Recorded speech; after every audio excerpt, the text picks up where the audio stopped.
I just got my bear rug back from the taxidermist and I'm absolutely thrilled to death with it.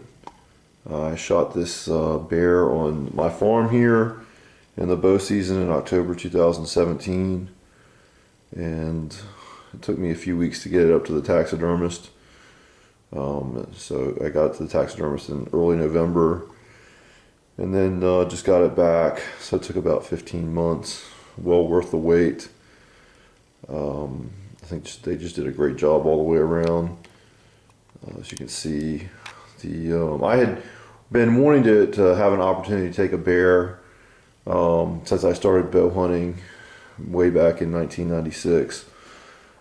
At that time, I was in school in the mountains, and there were some bears in that area. As the years went on, I've moved all over the place. Most places, not having a lot of bears. I've always come back and hunted my home place here. It's basically in the foothills of the Blue Ridge Mountains. On the other side of the neighboring property, about a mile away, there's a small river that winds out of the mountains down through the foothills, and that's basically a travel corridor for bears. So they do come onto my property here every now and then, but this is the first one I've actually seen. Every 2 or 3 years I get a picture of one with a trail cam, but I had not actually seen one. In fact, my parents who used to live here, they had both seen bears, and other people in my family had seen them on the property. Ironically, I spent a lot of time hunting and had never actually seen one. So it was a surprise that I saw one that day that I was hunting. Especially, I was actually not far from the house. I was only a couple hundred yards from the house. It was a warm day in October.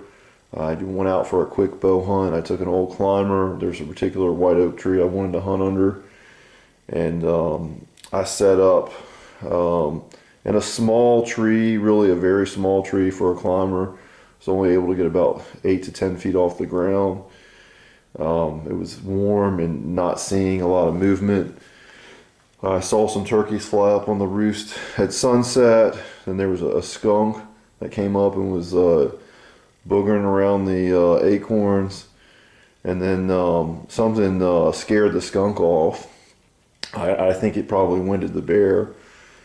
And then, there's basically just a couple minutes of shooting light left. I went ahead and lowered my bow to the ground, and as soon as my bow hit the ground, well, here comes the bear running up the hill through some thick stuff. And I pulled my bow back up quickly and put my release back on and knocked an arrow, and I was trying to untie the drawstring, and the bear actually saw me and stood up on the hind feet about 35 yards away, and I thought, okay, it's over at this point.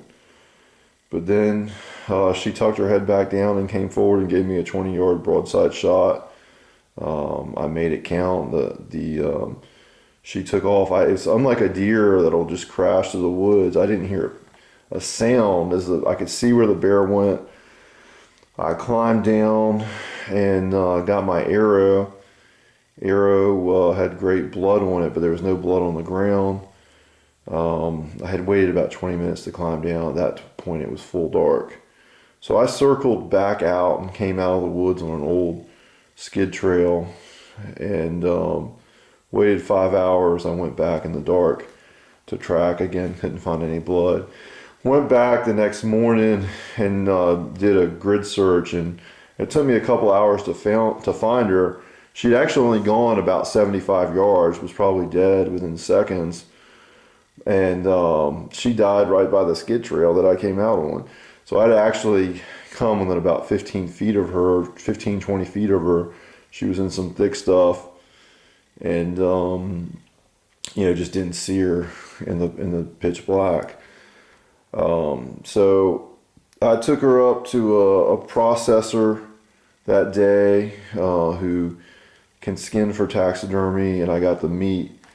And he also boiled out the skull for me, and bleached that out. So I have the skull.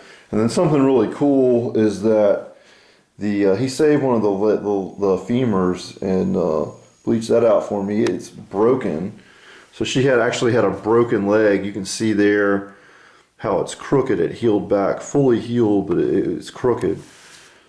So she, I guess, had been hit by a car or something at some point and then healed back. She didn't have any kind of limp when I saw her.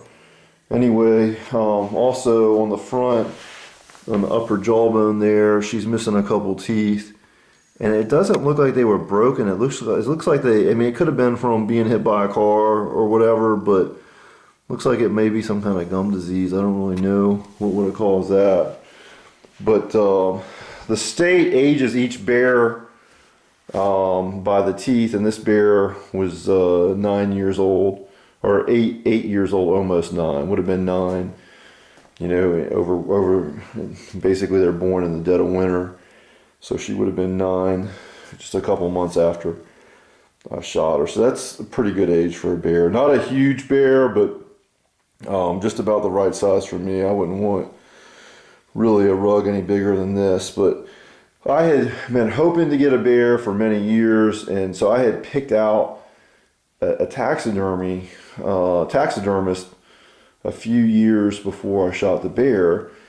And I looked long and hard at who can do a good job with rugs. And then when I actually got her, it's like, well, they're a few hours away from where I live, and it's an appointment only during the work week.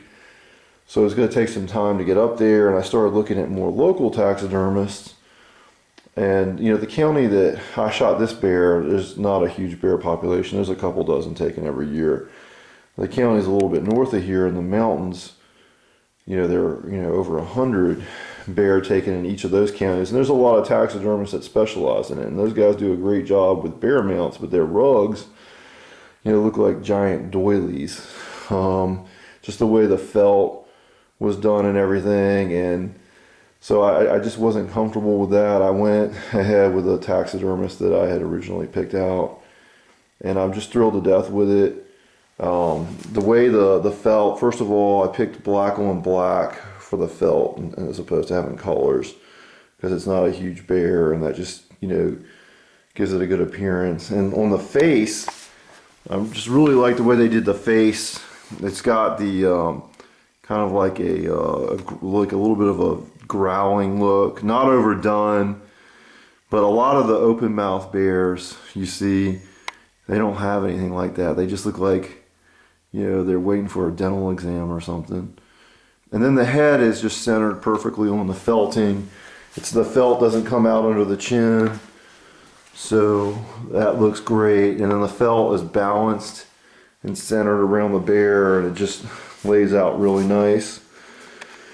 So I may never get a shot at another bear again, and that'll be okay. I was able to get like I said, the meat butchered, and it was delicious. I had most of it or a lot of it put into sausage, and then yeah, that was really good.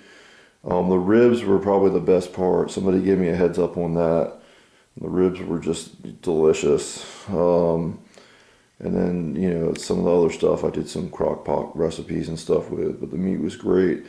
If I get a chance at another bear, I would definitely take it. If it's a, you know, a full-size adult, I don't want to take like a barely legal bear. And a lot, you know, apparently that's what a lot of people are shooting. But it's ironic because, you know, I was only getting pictures every 3 years, you know, or so.